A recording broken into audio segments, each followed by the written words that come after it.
let's discuss the final topic of this chapter, the moving coil galvanometer. This is again I am saying is a very important topic, and every year one question comes from this topic.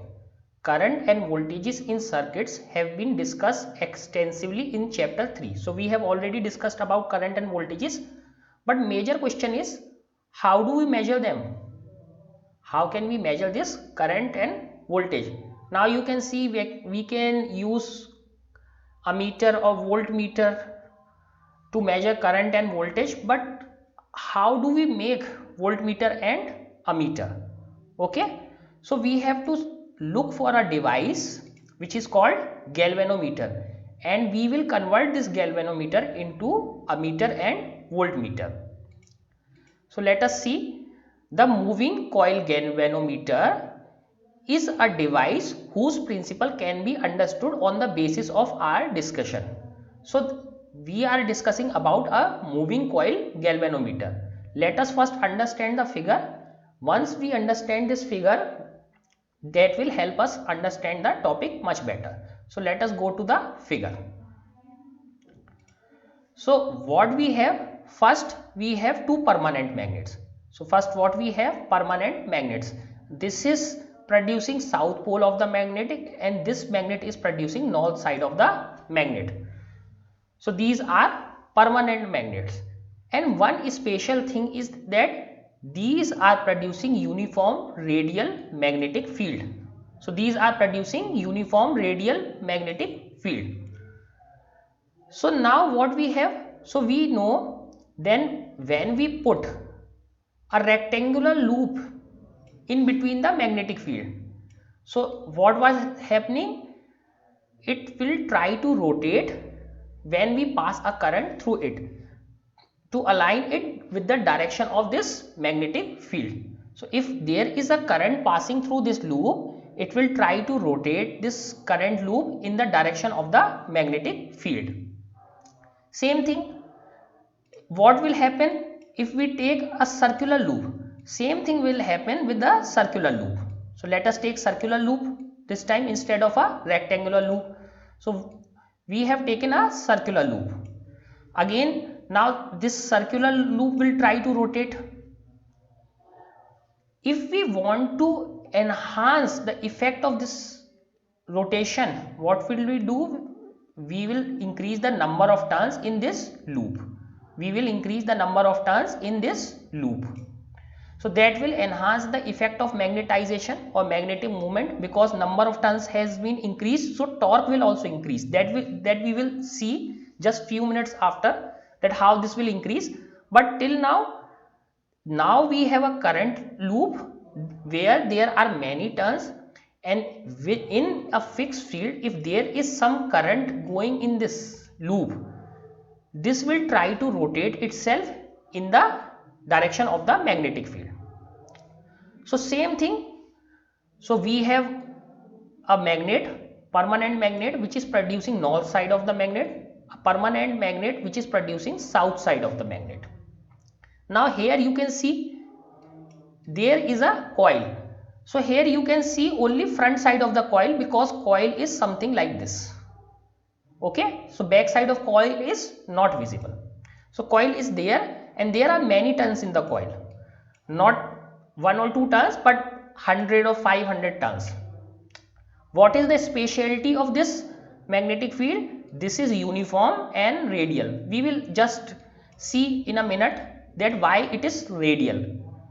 Now inside this loop we have filled soft iron core. We have filled soft iron core. That means a cylinder type of structure made of soft iron.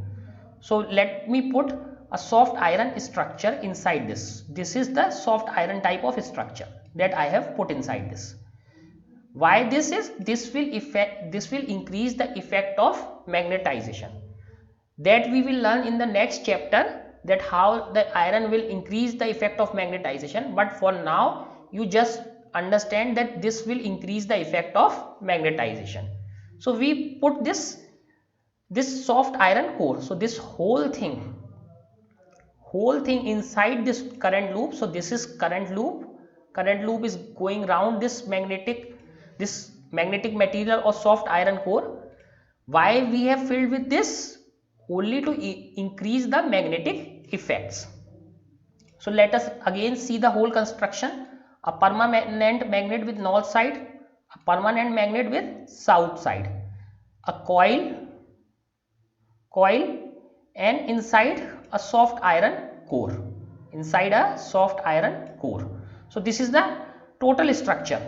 Now if we flow some current, it will try to rotate. And if the current is high, this will rotate more. Let us say this was the central position. So we have connected a pointer with this. As soon as some current is flowing, depending on the direction, it can move here or it can move here, because this coil will try to rotate like this or this. Let us say the current was such that it tries to rotate in left direction. So previously the pointer was here, but this, due to this magnetic field and current, this has rotated and pointer has been changed its position from the midpoint 0 to some point. So this pointer is changing its direction. But there is one problem. So simple principle is that this circular coil will rotate inside the magnetic field. So what will happen?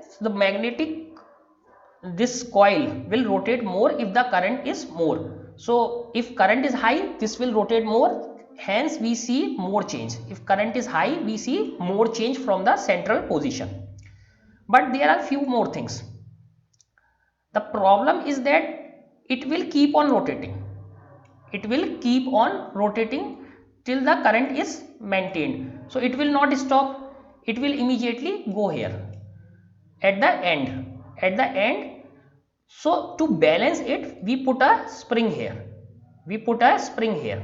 So what does this spring do? Spring put a negative force on it. So it will balance this force so that it takes a steady value. So this spring will not let it rotate indefinitely. Without spring, what will happen? It will keep on rotating. Without spring. Like a motor rotate in magnetic field when current is passed. Like an electric motor rotates. So with the help of this spring, so the rotation is fixed, and the more the current, so more it can go here. So there is a spring just to fix its rotation. So if this goes in this direction, this spring will tighten and will not let it move further. It cannot go out of this. If it is going this side, so this spring will loosen, but again this will put some force on it and it cannot go beyond this. So this spring will balance the force of rotation or torque. So what is the overall structure? A permanent magnet with producing north and south pole of the field. Field is uniform. A coil is there. Coil is filled with this soft iron core. A spring is there just to balance the force. A pointer is there to show the reading, and a scale is attached like 1, 2 or 3, and these magnets are permanent magnets. Now what is this last thing? Pivot. Pivot is something like a fixed point. Pivot meaning is a fixed point. Suppose we fix this point, around it rotates. It cannot rotate at around any point. So this is the point around which it rotates. So this fixed point is called pivot. So this is the total structure of this magnetic coil galvanometer. Again, the principle is quite simple.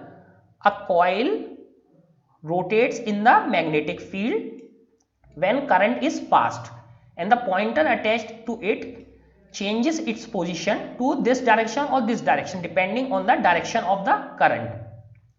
The magnetic field is uniform and radial. It is attached to a spring to balance the force, otherwise it will keep on rotating, and a soft iron core is put here just to increase the magnetic effect. So this is the overall construction of this magnetic coil galvanometer.